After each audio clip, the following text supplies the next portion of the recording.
Bank প্রতারণা, কলকাতায় ইডির হানা। রাজারহাটে পর্যটন ব্যবসায়ীর বাড়িতে ইডির অভিযান। ব্যবসায়ী রাহুল বর্মার বাড়িতে হানা ইডির। সংস্থার অন্য ডিরেক্টর মহিষ বাথানের বাড়িতে অভিযান। পুরো বিষয় নিয়ে আমরা কথা বলবো। আমাদের সঙ্গে টেলিফোনে রয়েছেন প্রতিনিধি অয়ন ঘোষাল রয়েছেন আমাদের সঙ্গে। অয়ন, রাজারহাটে ব্যবসায়ীর বাড়িতে ইডির তল্লাশি, এখন এই মুহূর্তের কি আপডেট? পূর্বাঞ্চলে পশ্চিমবঙ্গ, ভুবনেশ্বরে বিরাট বড় হোটেল চেন আছে এবং বিহার অর্থাৎ পাটনা, সেখানে পর্যটন শিল্পকে আরো উন্নত করতে চান। এই মর্মে ব্যাংক থেকে কোটি কোটি টাকা ঋণ নিয়ে প্রথমত সেই উন্নয়নের কোনো কাজ না করা এবং সেই ঋণ শোধ না করা, এরকমই গুরুতর অভিযোগ রয়েছে কলকাতার দুই ব্যবসায়ীর বিরুদ্ধে।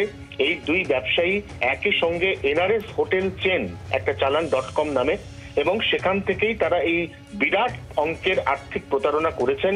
ইডি ঘটনার তদন্তভার নিয়েছে এবং সেই তদন্তের অঙ্গ হিসেবে এই পাটনায় দায়ের করা যে মামলা, সেই মামলার পরিপ্রেক্ষিতে আজকে কলকাতার একাধিক জায়গাতে একদম সকাল থেকে ইডি বড়সড় অভিযানে নেমেছে। এখনো পর্যন্ত আমাদের কাছে যা খবর, তাতে ইডির 3টে দল সকালবেলা সিজিও কমপ্লেক্স থেকে বেরিয়েছে। একটি গিয়েছে মহিষ বাথানে, একটি গিয়েছে গোদরেজ ওয়াটার সাইডে এই সংস্থার অফিসে, এবং তৃতীয় টিম তারা এসছে রাজারহাটে ওই ব্যবসায়ীর ফ্ল্যাটে।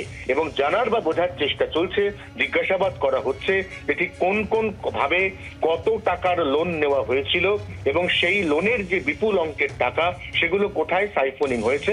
এই গোটা বিষয়টি ইডি আধিকারিকরা তদন্ত করে দেখছেন। পায় বাংলার আওয়াজ, বাঙালির আবেগ, জি 24 ঘন্টা।